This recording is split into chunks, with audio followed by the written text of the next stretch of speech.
Mateo Kapitulo 8. Sa pagsulod ni Jesus sa Capernaum, gitagbo siya sa usa ka kapitan sa kasundaluhang Romanhon nga nagpakiluoy. Sir, ang akong sulugoon atua sa akong balay naghigda. Dili makalihok og nagantos pag-ayo. Si Jesus miingon. Muadto ako, ug ayuhon ko siya. Ang opisyal mitubag. Ayaw lang pag-adto, sir, kay dili ako angay nga mupadayon kanimo sa akong balay. Isulti lang og mamaayo na ang akong sulugoon.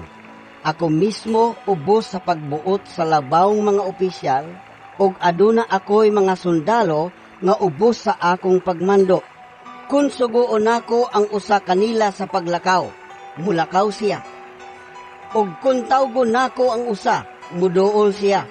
Og kung sugoon ko ang akong ulipon sa pagbuhat sa bisan unsa, mutuman siya. Natingala si Jesus sa iyang pagkabati niini, ug miingon siya sa mga tao nga mikuyog kaniya. Sultihan ko kamo, nga bisan dinhi sa Israel, wala pa ako'y nakitang tao, nga dunay pagtuo, nga sama kadako niini.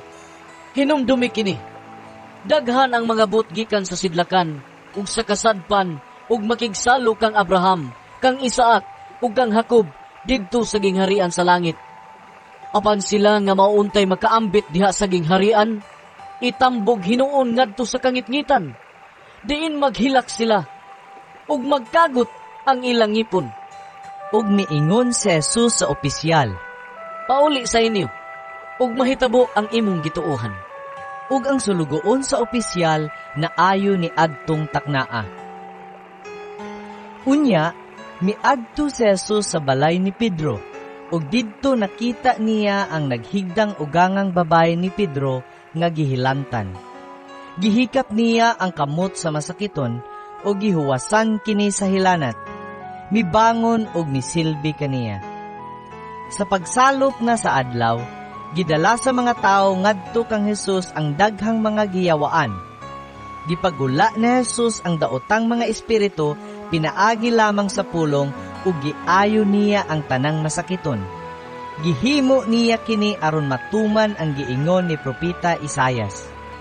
Siya gayud maoy nag-ayo sa atong mga balatian ug mga sakit.